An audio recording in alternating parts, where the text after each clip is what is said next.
Good day.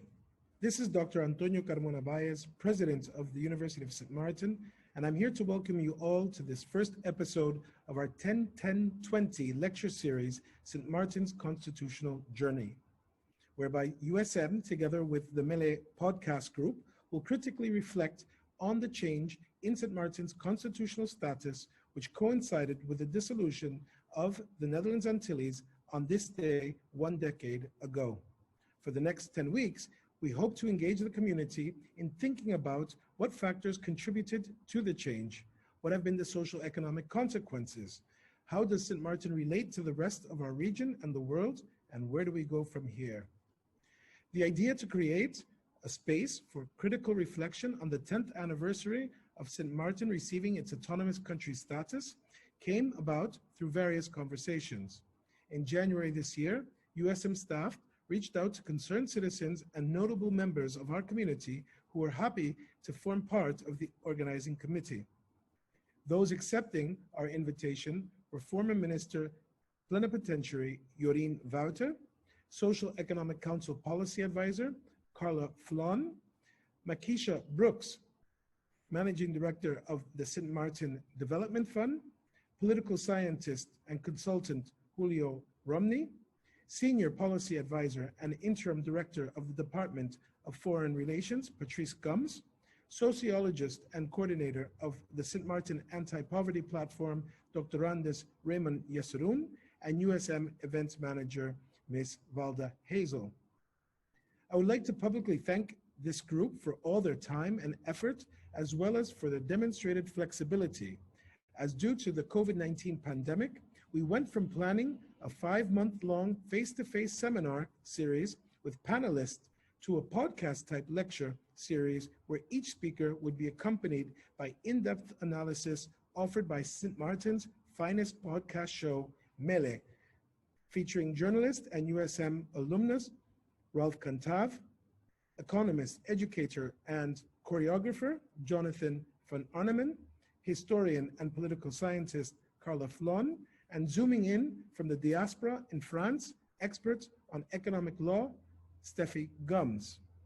The role of the university is not to instigate celebration, nor to lead public commemoration of 10-10-10.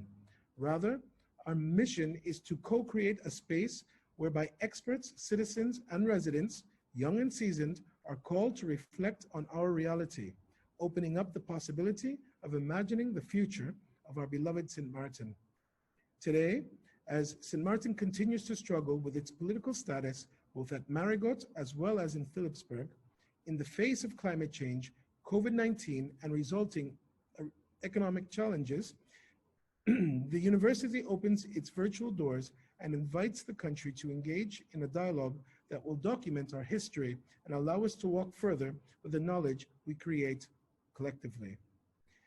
In this first episode, we will hear from former Lieutenant Governor and former Minister of Justice, Mr. Dennis Richardson, with a testimony based on experience and memory. This will serve as the basis for discussion on the referendum and negotiated outcomes and how these affected and impacted the lives of St. Martiners. Once again, I thank you for tuning in, and I hope that you enjoy and can be fed by the concepts and ideas which emanate from this lecture series. I bid you a very good day.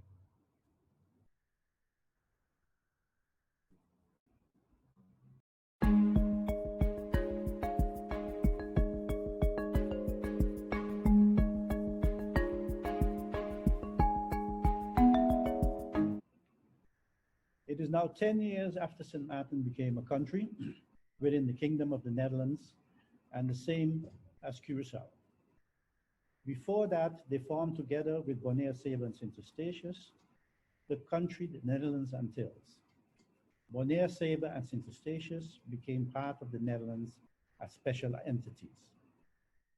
I was appointed gezaghebber, we spoke in those days of Lieutenant Governor, because there was no adequate English term of description of the position. I became gezaghebber in 1994, and the referendum that took place there and eventually led to the new status took place in 2000, the last year of my governorship of St. Maarten. followed by Referendum in Curaçao, Bonaire, Saba, and St. Eustatius. St. Maarten and Curaçao chose to become autonomous countries within the kingdom. Bonaire, Saba chose to become part of the Netherlands, while St. Eustatius opted to remain within the Netherlands Antilles. In the end, St. Eustatius was co-opted to become part of the Netherlands because the Netherlands Antilles ceased to exist and no other options were on the table.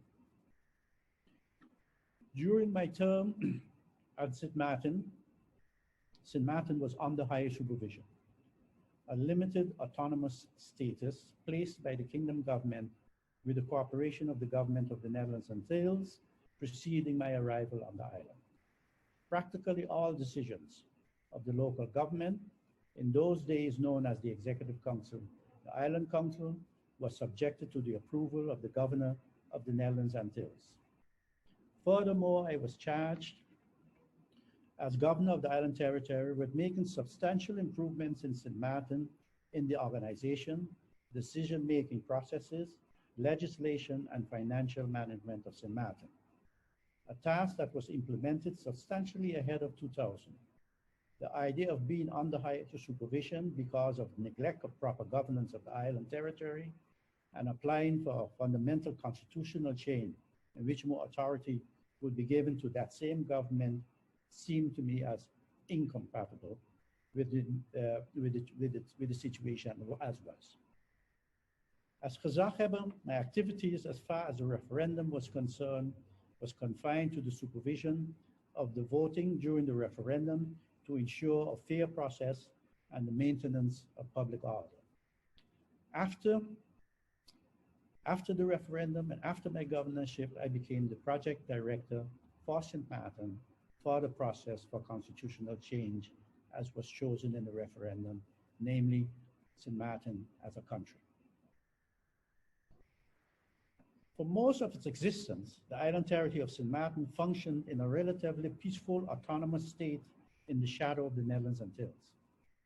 Although nowhere formally established, there was a kind of non-intervention attitude towards St. Maarten in combination with a lack of interest in its situation and operations as far as the Netherlands Antilles was concerned. The other islands, Aruba had already left, felt neglected as well. Curaçao was the focus point of the Netherlands Antilles. The Netherlands considered the islands of the Netherlands Antilles first and foremost an internal matter of the country, Netherlands Antilles. Seen in that light, the fact that the development aid from the Netherlands through the Netherlands Antilles benefited Curaçao the most was not the Netherlands' prime concern either. It seemed to the other islands that also for the Netherlands Antilles, also for the Netherlands, Curaçao was the focus point. Curaçao problems were national problems, enhanced by its dominance presence in the legislature and council of ministers of the Netherlands Antilles. The division of authority and responsibilities between the Netherlands Antilles government and the governments of the smaller islands further accommodated, if not stimulated, a myopic view of their governments, of their tasks and responsibilities in governing the island territories. This had consequences also for the organizational and policy developments of the islands. Notwithstanding, St. Maarten developed a blooming American-dominated tourist industry loose from Curaçao and the Netherlands. That was the admiration of and source of jealousy of other Caribbean nations. This enhanced the can-do mentality of the political establishment and its inhabitants. I believe that things started to change politically for St. Maarten after the imposing of high supervision and taxes, turnover, initially sales tax, on it, and the disregard of the Netherlands Antilles for the challenges of the island due to Hurricane Lewis. The push to leave the Netherlands Antilles, Curaçao, gained momentum, probably enhanced by other earlier grievances, like the limited representation in their parliament and government as well. By a relatively small part of the population, there was a growing sense of a need to push for independence, which might have further strengthened the willingness to leave the Netherlands Antilles. 10 years an autonomous country now. How did we do? What comes foremost to mind when one looks back on the past 10 years in the governing of St. Maarten are the following. Unstable government, on average a new government every 1.5 to 2 years. Budget deficits and or strong financial limitations, weak financial management. Aggravatingly slow or lagging tackling of social and infrastructural issues, to name a few. Education, healthcare, airport, dump, pensions, roads maintenance, poverty. And the dependency on the Netherlands by external shocks like natural disasters and pandemics. And also foremost in lots of people's minds are the accusations and prosecutions for corruption. These developments have distanced the support of the government of St. Maarten from parts of the population of the island. And that is also a limiting effect in its operations. One cannot make, however, a fair assessment without taking the context in which the budding candidates for country status existed and still exist today. In that regard, as far as St. Maarten is concerned, there were a number of critical, limiting, handicapping circumstances.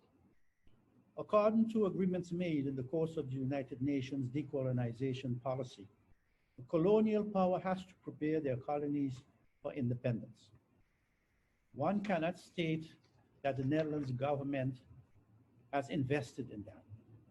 That is not to say that no financial support has been given and is still being given to the countries. However, although that might be a part of it, it is not identical to preparing a country for an autonomous status. The financial dependency is not the result of man-made disasters. It is in the first place St. Maarten inherited a debt from the Netherlands as a result of the debt resolution of the Netherlands Antilles. St. Maarten was not allowed to have loans as an island territory. It still had some debts in the form from payments, scheduled payments for services rendered, but it did not have a great debt. Then the country has been set back economically and financially as a result of several, on average, 1 every 2 years, hurricanes in the past 10 years. The worst being Hurricane Irma, now 3 years ago. The impact of the terror attack on the US of 9/11 also had a big impact on the economy and therefore the revenues of government. And now the economic and financial impact of COVID-19 pandemic is also wreaking havoc economically and financially. The combination of all the factors mentioned here have seriously undermined the potential for self-reliance of the country St. Maarten. The answer of the Netherlands government in the form of imposing a form of higher supervision to bring about reforms is a sad reaction and a missed opportunity for working hand in hand with the country in a more positive and constructive atmosphere to bring about any necessary developments and changes. It has taken the Netherlands more than 300 years to reach the level of development it now enjoys. St. Maarten is only 10 years on its way to achieving a level of truly responsible autonomous status. It will take the Netherlands, with all its power, might, and possibilities, 6 to 7 years to carry out the reform program it proposes. 3 years after Hurricane Irma, the reconstruction by a Dutch-imposed model is still not in full execution. How long does it take to build a nation? That is the challenge for the government of St. Maarten. I recommend a strategy to the Netherlands for St. Maarten, the old saying, don't just give me fish, but teach us to fish as a country, if you understand what I mean.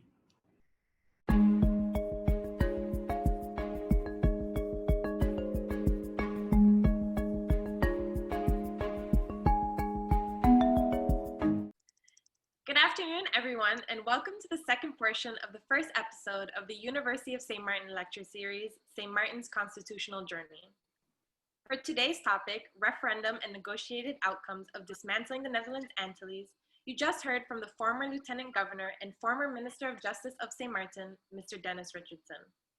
My name is Carla Vaughn, and I'm one of the co-hosts of Mèlé, a conversation on St. Maarten history, a bi-monthly radio show and podcast that started airing this year on July 1st. And before letting my wonderful co-hosts introduce themselves, I would like to say thank you on behalf of all of us to the University of St. Maarten for asking Mèlé to be a part of this very important lecture series and giving us a platform to be able to critically reflect on the social, economic, and political developments and consequences of 10-10-10. I will now open the floor to allow my co-hosts to introduce themselves. Hello, everyone. My name is Jonathan Van Arneman, and I am an economist, a choreographer, a dancer, and a teacher here on St. Maarten. Very happy to be here.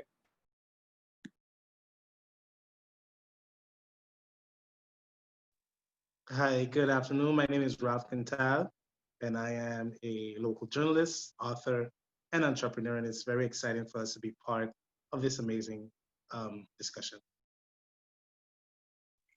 Hey, I'm Steffi. I currently live in Paris. I hold a degree in economic and international law, and I'm the content creator behind On This Day in St. Maarten, a platform on Instagram and Facebook on St. Maarten's history.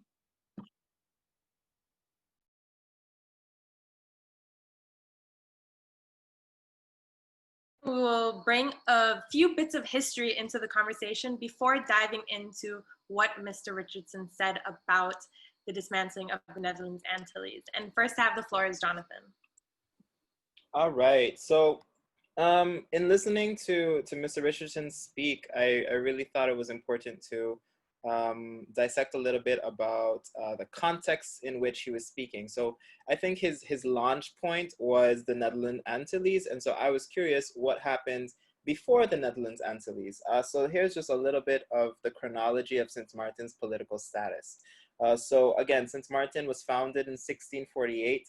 And so from 1648 to 1791, St. Maarten is not actually owned by the Netherlands or the Dutch state. St. Maarten is owned by a company. It's actually a part of an industry, and it's the Dutch West India Company that owns St. Maarten, and that's up until 1791. Then in 1791, the Dutch West India Company ceases to exist.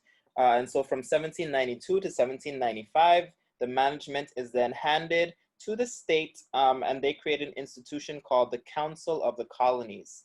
Then from 1795 to 1800, it's then changed to Council of the Business of the Colonies and Possessions on the coast of Guinea and the Americas, because the Netherlands had colonies in the Americas and on the African coast.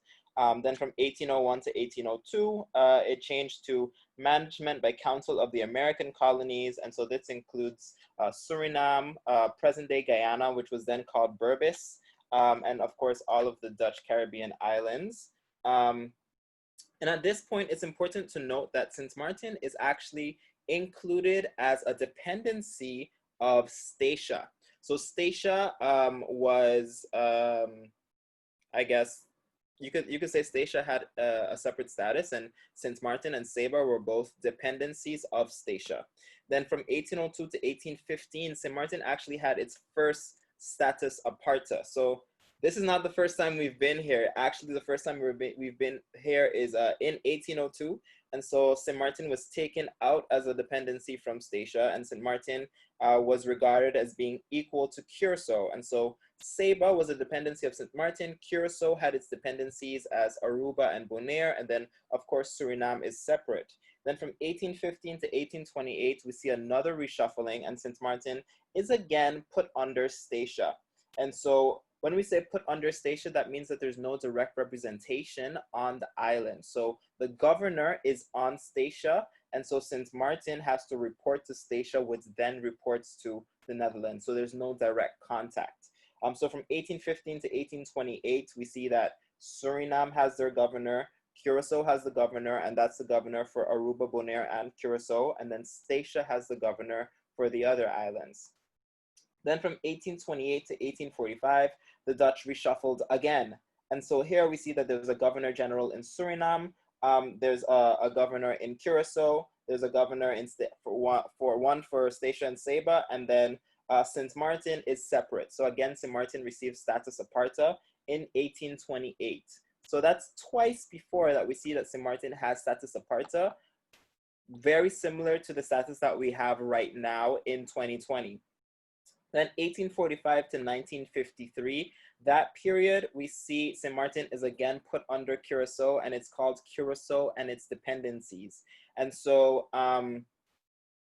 even though that there was advice that St. Maarten should not be put under Curacao by the Dutch Minister of Colonies, it was still put under Curacao. And then in 1954 is when we have the creation of the Netherlands Antilles. And so that's when there was this, again, reshuffling, and the Netherlands Antilles lasted up until, well, the referendum was in 2000, but then the dissolvement was again in 2010. And so it's just important to take that in mind when thinking about, you know, what our status means now and where we have been in the past. And so something that happened in 1954 also is that Suriname got its political status as an autonomous country within the Kingdom of the Netherlands. So Suriname achieved that in 1954. And then Aruba later achieved that in 1986, was it? And so we see that two colonies, two dependencies have received this status before St. Maarten eventually received this status. So something that I picked up on was, you know, okay, why do we see this happening? So we have Suriname that becomes its autonomous country in 1954. And then we have the creation of the Netherlands Antilles that's happening in 1954. And so what's happening in the backdrop is the creation of the United Nations. So the United Nations was created in 1945, and they have a list of all of the different countries that are not self-governed. And so the United Nations is saying that colonization is a bad thing and countries need to move to decolonize. And so what the Netherlands did was they created two autonomous countries within the Kingdom of the Netherlands so that it wouldn't look like a colony. It would look as if they did decolonize, because now Suriname is taken off the list as a colony, and so is the Netherlands Antilles, because these are technically two autonomous nations within a kingdom that are supposed to be equal to the Netherlands. So it's supposed to be three countries within one kingdom. So it wasn't really autonomy, in my opinion. It was more of like we need to save face on the international realm, and so that's why we're going to create these differences in status for our colonies so that we can still hold on to our colonies.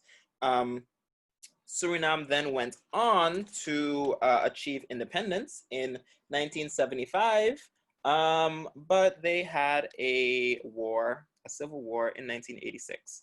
So the reason I bring that up is because Suriname got its autonomous status in the 50s, and then in the 70s, so 20 years later, it got independence, and they still were not prepared for independence, so much so that they ended up having a civil war not even 10 years after receiving independence. And then we look at another Dutch colony from a completely different part of the world. We look at Indonesia, right?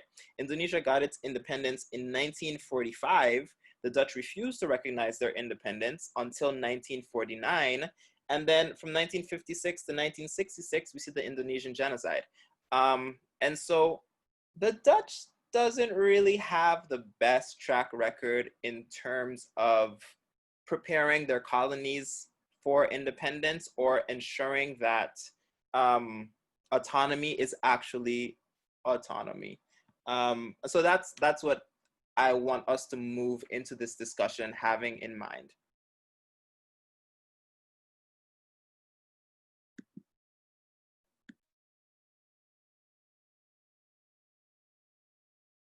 Referendum in 2000, which was basically used as the tool by local officials to negotiate with the Dutch for separate status for St. Maarten within the kingdom. So on June 23rd, 2000, eligible voters went out to the polls to vote in a referendum on the political future of the Dutch side of the island. And voters had 4 options to choose from. Option 1, St. Maarten remaining part of the Netherlands Antilles. Option 2, St. Maarten becoming a part of a restructured Netherlands Antilles. Option 3, St. Maarten becoming a separate country within the Kingdom of the Netherlands. And option 4, St. Maarten becoming an independent country. And I think at this point, it's also important to note, and we will discuss it later in the discussion, but in 1994, when a referendum was previously held on the future of the Netherlands Antilles, every single entity voted for the restructuring of the Netherlands Antilles. Now fast forward to 2000, there were a total of 16,163 eligible voters that could participate in this referendum.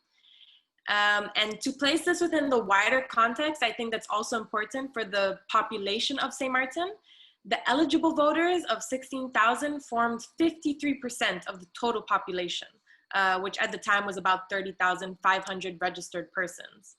And of these 16,193 eligible voters, 9,021 or 55.7% of the eligible voters actually came out and cast their votes. And of these voters, 68.9% of them voted for option 3, which was St. Maarten becoming a separate country. And so option 1, which was St. Maarten remaining a part of the Netherlands Antilles, had 3.7%. Option 2, which was the restructuring of the Netherlands Antilles, had 11.6%. And option 4 of St. Maarten becoming an independent country had 15.8%. So becoming independent was the second option, most voted, but it was still underwhelming compared to the amount of people that voted just for a separate status. The task then became for our local officials to use this referendum in order to negotiate this outcome within the Kingdom of the Netherlands. And negotiations didn't start until November 26, 2005, which is after all the other islands also held their referendums. And there were roundtable conferences that were held in order to address these referendums that occurred on each of the islands, which then led to the dismantling of the Netherlands Antilles. And so on September 9th, 2010, the negotiations were fully completed with the signing of a Kingdom Act that dissolved the Netherlands Antilles and it was signed by Curaçao, St. Maarten, and the Netherlands, and it thus amended the Charter of the Kingdom of the Netherlands. And so if we then take a look of, okay, moving from the Netherlands Antilles to having a country status, what did this mean for our local political institutions? A quick overview of that is, by changing the seat of government to be here in Philipsburg, we had to install all of our own political institutions that were previously seated in Willemstad. And it also had political repercussions for the ways in which these political institutions would operate. So under the Netherlands Antilles, St. Maarten had an island council and an executive council. And from the executive council, 3 of those persons at least had to be a part of the island council. And post separate status change, St. Maarten then gained its own parliament and its own council of ministers. And persons could no longer hold this double function across these governing bodies. And parliament was to consist of 15 elected persons, and the council of ministers was to consist of 7 persons, also with a minister plenipotentiary seated in The Hague to represent St. Maarten's interests. Also with this change, St. Maarten went from having a lieutenant governor to its own governor. And in addition to these changes, which also governor aside, but parliament and council of ministers really has to deal with direct representation. But St. Maarten also then had to receive its own high councils of state, which are independent institutions that provide checks and balances for good governance. And they are the Council of Advice, the General Audit Chamber, the Ombudsman, the Social Economic Council, and the Constitutional Court. And so for me, the question then stands, with these various changing in governing structures and with the seat of government actually moving closer to the people, what has actually changed for the individual on St. Maarten in the past 10 years? What I would like to add to that is, looking at our referendum, our political process, juxtaposed with that of the other islands in the former Antilles, especially Aruba, the way I see it is that this was not the will of the people, and the numbers themselves say so, just in terms of the voter turnout. And another thing that makes it a bit complex is the fact that, there's, while so at present, St. Martin currently has about 60,000 people, let's say, but it's only a fraction, probably about 50% or so is actually able to vote.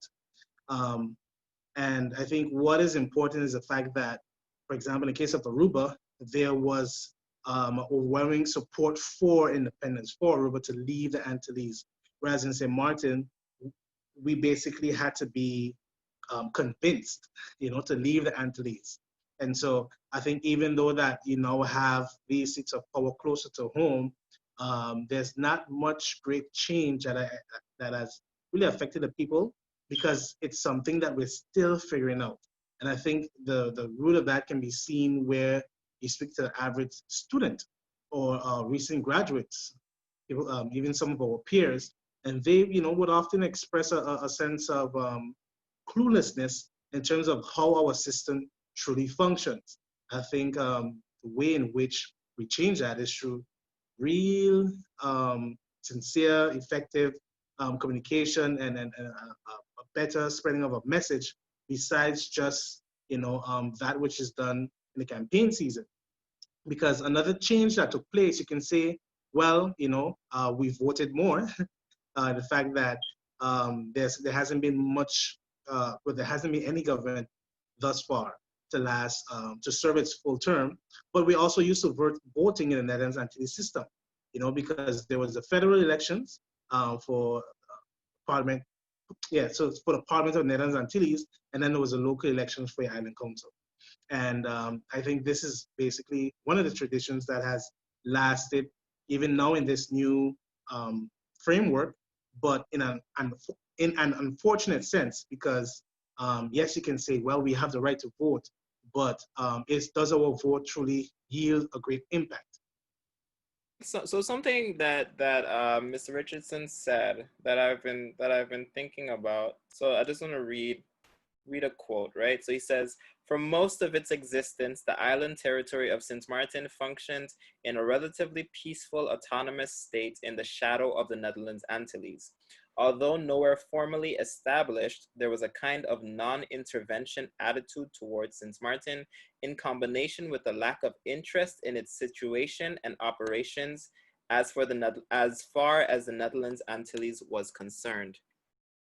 And I feel like that's really interesting because to me, it seems like St. Maarten has been doing its own thing, like St. Maarten for the most part has, like, I mean, their trajectory is way different to Curacao, way different to Aruba. Like St. Maarten has its own place in the market. It has its own tourism product. It has its own thing. And so to me, it was like, okay, we could do this thing where now we don't have to ask Curacao for permission, like now we want, because they were already like kind of like not really paid attention to by the Netherlands. The Netherlands was really focusing on Curacao. Like most of the aid was going to Curacao, most of the attention was going to Curacao. And so St. Maarten was like, all right, so like let's just like not be on the Curacao anymore. And then we could just do our own thing and like really be doing our own thing. But now it's like, no, now the Netherlands is seeing like now is when we're seeing like so much more intervention, and historically that has not been the case for St. Maarten. St. Maarten has been allowed to run wild, whether or not that's for better or worse, that's debatable, right? But there just hasn't been that much intervention by the Netherlands in the affairs of St. Maarten until now, and the Netherlands is just trying to heap on what is the word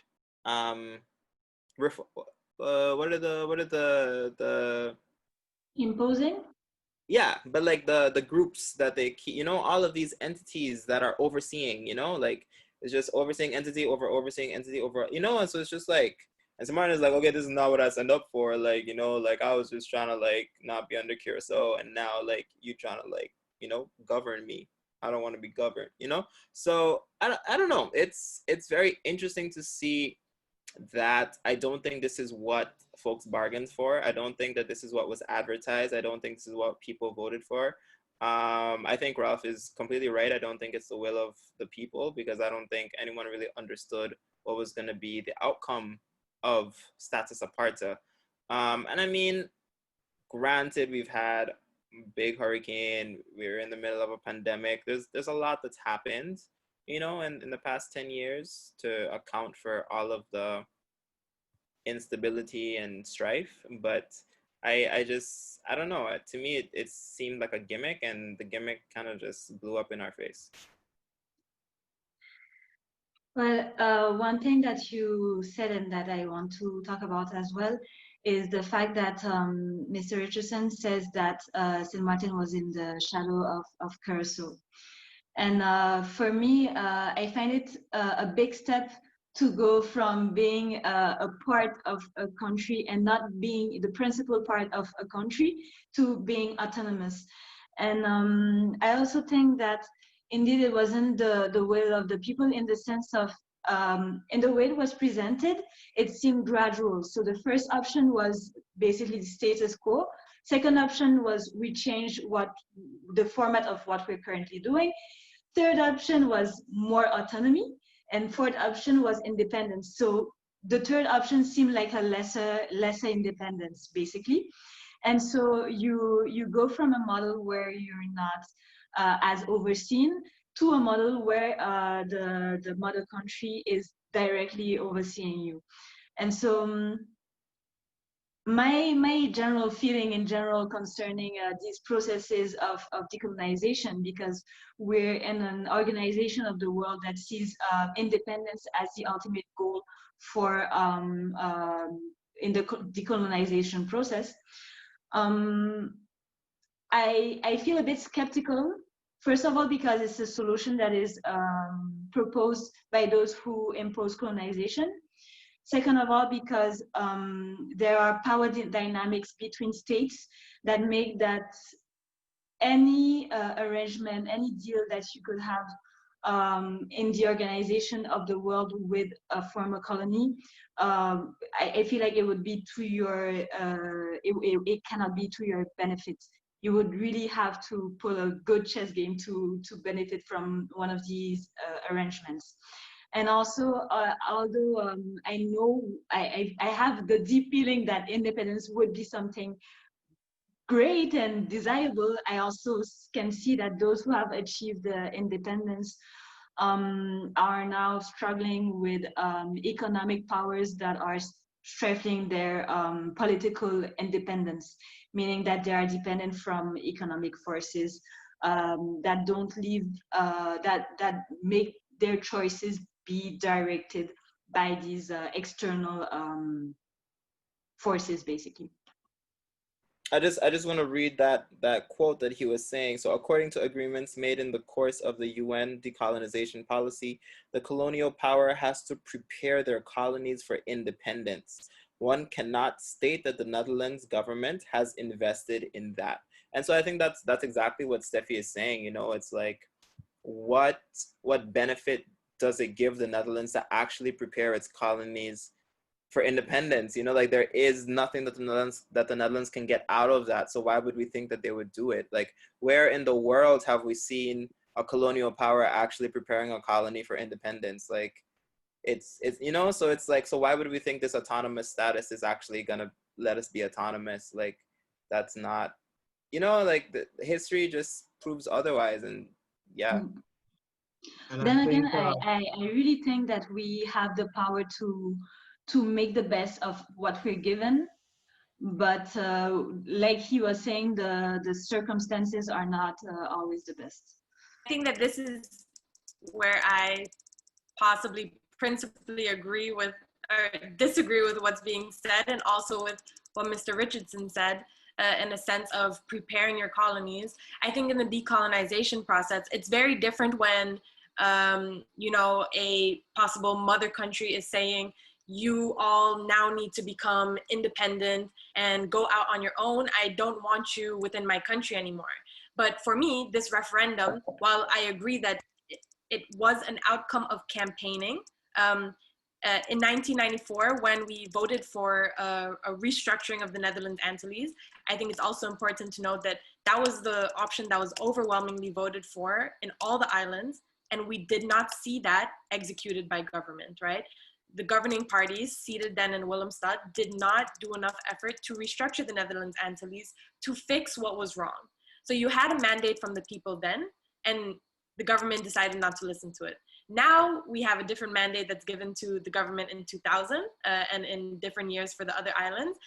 And that one, government makes sure to force through, which is this separate status. Government makes sure that that one's executed. So I think it's important for us, one, to question, you know, why was status aparte so strongly pushed through compared to when we had the first referendum. But in that sense, the people technically through a referendum gave government the mandate. They saw their social circumstances. Of course, there was campaigning by the local government that told them that this was the way to go, that said that you want to become an autonomous country. So you as a people and you as a governing institution decide that this is the way to go. And now we want to say that the Netherlands, as the colonizer, did not prepare us for this process. But yet we were also part of this. And I think we take away our agency by saying like, we weren't at a certain level to recognize that we weren't ready to handle this or whatever it may be. We all were, or not we all, I know that at that time we were not the voters, but those who voted and the people in power knew exactly the situation that the island was in. And they voted for this. And they pushed for it for a certain date. They didn't say, you know, like, okay, we will get autonomous status once this and this is set up and this is functioning. No, you choose a date and then you rush to fix all your legislation for this date. And then you just become autonomous. So in a sense, I get the finger waving at the Netherlands, but I also think that this is something that we asked for. And in that circumstance, I don't see it as necessarily the role of the Netherlands to say, hey, you guys aren't ready, because at the same time, if the Netherlands were to come in and say, hey, you guys, you're not ready, I'm not going to give you this autonomous status, it's off the table, then that's exactly when we're going to cry, colonizer this is another process and everything. So, because it's what the people voted for. And I think that that's where referendums become so dangerous. And that's what we're seeing with Brexit, that you have kind of this false mandate from the people, which you don't really, can you say that it's the mandate of the people when 30,000 people are living on St. Maarten and 16,000 people are voting for this reality and only 9,000 of those people show up? Yeah. That mic drop, I would like to add. I would definitely like to add add to the fact that which Carla said in terms of the Netherlands actually resisting granting St. Maarten its separate status. You know, it was a fight for us to have what we have right now. And another thing that I find very important is that so two things which the governor mentioned, which is higher supervision and the building of a nation.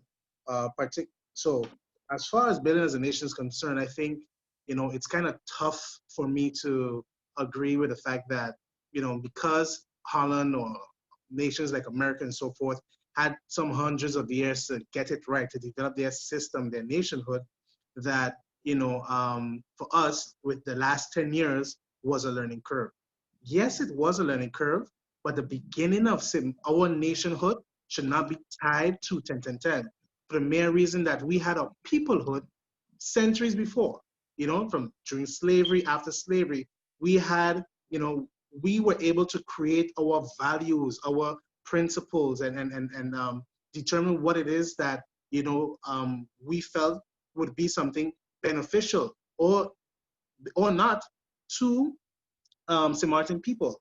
And in that vein, for me, that's when you look at the last 10 years, it's like, okay, we decided to go for this option, but we, throughout that process with the resistance from the Netherlands, you know, conditions were presented before us.